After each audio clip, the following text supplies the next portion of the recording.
পরিমাণ মেয়াদোত্তীর্ণ নেশাদ্রব্য সেবন করে তারা এক ভাইবা পরীক্ষায় যাদেরকে পাস দেয়, সকাল থেকে 2 শিফটে পরীক্ষা, সকাল থেকে সন্ধ্যা পর্যন্ত, দুপুর পর্যন্ত, তাদের এই ভাইবা মার্কসে আপ মার্কস দিয়ে যাচ্ছে, 26-27 পেয়ে যাচ্ছে, ভালো মার্কস পেয়ে যাচ্ছে।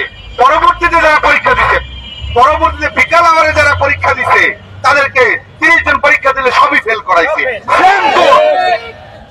আমার শিক্ষার্থী ভাই বোনদের মধ্যে এত পার্থক্য নাকি?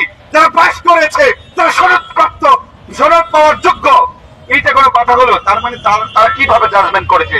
That is totally wrong judgement. Wrong judgement, one kind of wrong judgement is fair.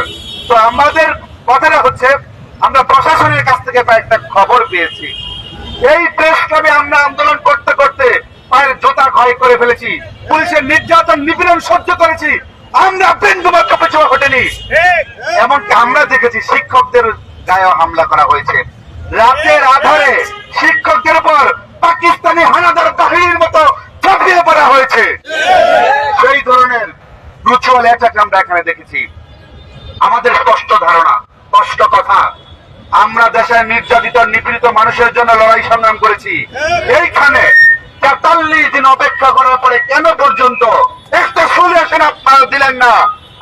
আমরা আপনাদের কাছে প্রশ্ন রাখতে চাই, শিক্ষা মন্ত্রণালয়ের কাছে প্রশ্ন রাখতে